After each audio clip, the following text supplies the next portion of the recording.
Saludos queridos hermanos y hermanas en Cristo y María. Sean todos bienvenidos al ejército 100% católico. Muchas gracias por acompañarnos y muchas bendiciones para cada uno de ustedes en sus hogares. Ya estamos en el tercer domingo de Pascua. En este tercer domingo, la lectura que corresponde al Santo Evangelio, ¿verdad? Ciclo A, es de San Lucas capítulo 24, versículos 13 al 35. Y vamos a reflexionar de manera profunda y detallada sobre el pasaje de los discípulos de Maús, ¿verdad? Analizando sus implicaciones espirituales, teológicas y humanas. Así que tengan ya sus Biblias en las manos, mis queridos hermanos y hermanas, y vamos a ir al Evangelio de San Lucas capítulo 24, versículos 13 al 35. Así que, en mi caso, voy a leer de la Biblia de la Iglesia en América. Ustedes pueden leer de la Biblia de su predilección, siempre y cuando sea una Biblia católica. Con eso dicho, vamos a leer este texto que dice de esta manera. En ese día, dos de ellos iban caminando hacia una aldea llamada Emaús, situada a unos 10 kilómetros de Jerusalén.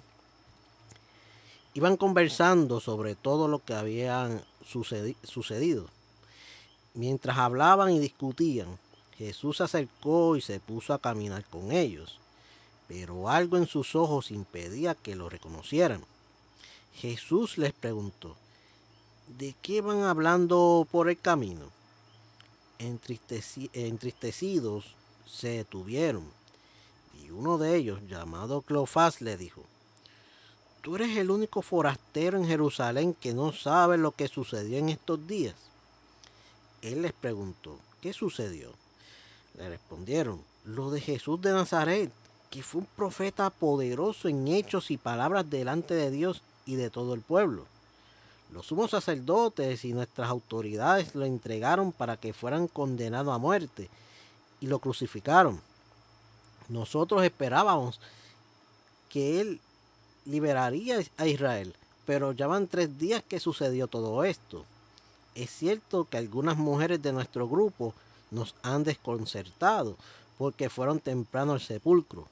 No encontraron el cuerpo del Señor Jesús y volvieron asegurando que habían tenido visiones de ángeles que les dijeron que Él vive.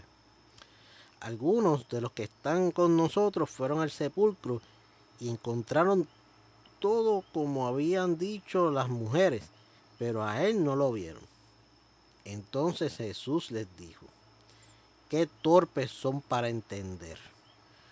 ¿Cómo les cuesta creer todo lo que anunciaron los profetas?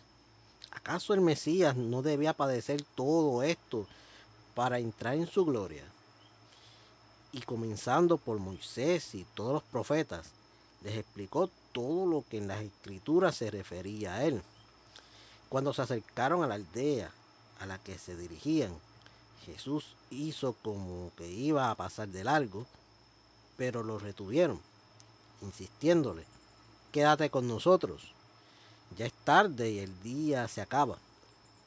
Entonces entró para quedarse con ellos.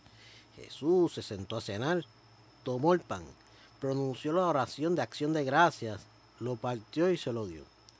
Los ojos de ellos se abrieron y lo reconocieron, pero él desapareció de su vista. Entonces se dijeron uno a otro, ¿acaso no ardía nuestro corazón cuando nos hablaba por el camino y nos explicaba las escrituras? Y en ese mismo instante se pusieron en viaje y regresaron a Jerusalén. Allí encontraron reunidos a los 11 y a los demás que estaban con ellos.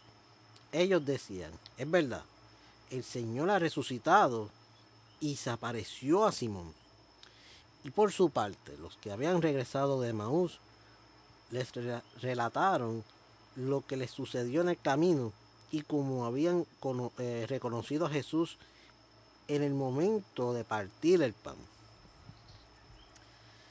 Palabra del Señor. Gloria a ti, Señor Jesús.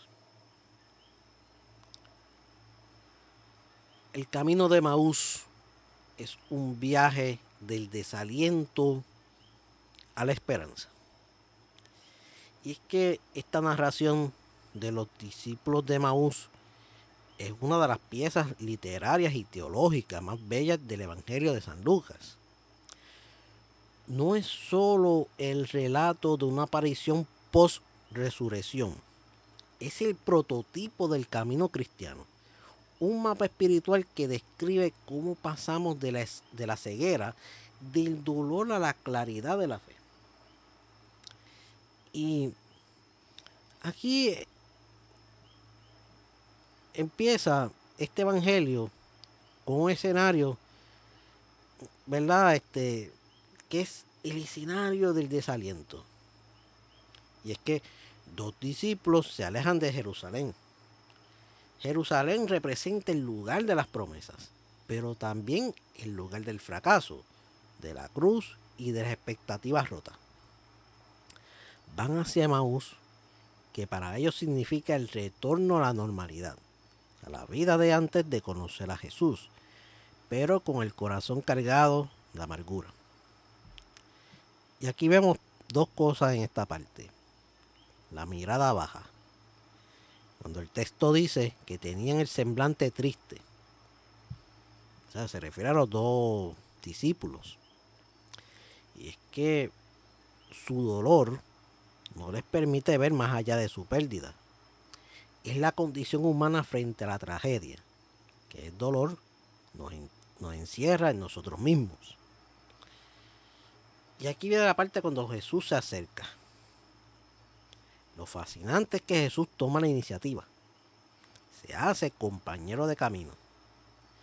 Dios no espera que estemos en el templo o en oración perfecta. Él sale a nuestro encuentro en medio de nuestra huida y de nuestra confusión. Y entonces, aquí habla de la paradoja de la ceguera. Y es que, a pesar de caminar con él, sus ojos estaban retenidos. Y es que los discípulos hablan de Jesús en pasado. Nosotros esperábamos que él fuera el que iba a librar a Israel. Y cuando ellos hablan, ¿verdad?, de eso, pues ellos referían a la fe en tiempo pasado. Y es que el mayor obstáculo para reconocer a Jesús no era la falta de información. Ellos conocían los hechos, la crucifixión, incluso el informe de las mujeres sobre el sepulcro vacío, sino su incapacidad de interpretar esos hechos desde la fe y la decepción de las expectativas. Y es que ellos esperaban un Mesías político y triunfante. Cuando Dios no actúa según nuestros planes, a menudo dejamos de reconocer su presencia en nuestras vidas. Luego el texto continúa, ¿verdad? Y aquí vamos a la pedagogía de la palabra. Y es que Jesús no se revela de inmediato con milagros. Primero reprende su dureza de corazón y luego les explica las escrituras. Por eso es que Jesús dice, ¿sabe? Qué torpes son, ¿sabe? Y entonces, aquí viene dos cosas en esta parte. La cruz como necesidad. Jesús les muestra que el sufrimiento no era un error de cálculo, sino parte del diseño de la salvación. No era necesario que el Mesías padeciera. Eso es lo que decía Jesús en forma de pregunta a los dos discípulos. Y luego el fuego en el corazón. Mientras Jesús habla, algo empieza a cambiar en ellos. No es solo un ejercicio intelectual. Es que la palabra de Dios tiene el poder de quemar el frío del desengaño. Aquí aprendemos que la Biblia no es un libro de historia, sino un encuentro vivo que da sentido al presente. Entonces,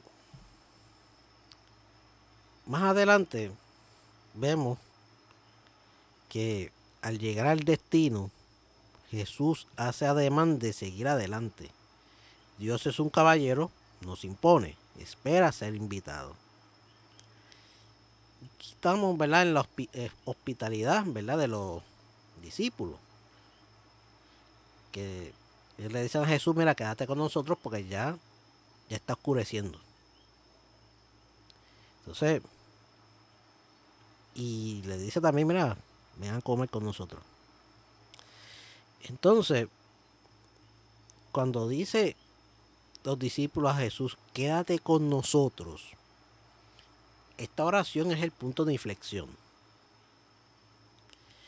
Es el paso de la escucha pasiva al deseo de comunión. Entonces, aquí representa, por otro lado, el gesto reconocible. Se sientan a la mesa, el invitado se convierte en anfitrión. Al tomar el pan, bendecirlo, partirlo y darlo. Los ojos de los discípulos se abren, reconocen a Jesús en el sacrificio, en la entrega, en la Eucaristía. Luego, otro dato de esta parte es la desaparición. En el momento en que lo reconocen, Él desaparece de su vista física para permanecer en su interior. Ya no necesitan verlo fuera, porque ahora viven en ellos. Y aquí, en los últimos 3 versículos de este evangelio, trata de la misión, que es el regreso a Jerusalén. La verdadera experiencia de Dios siempre termina en misión.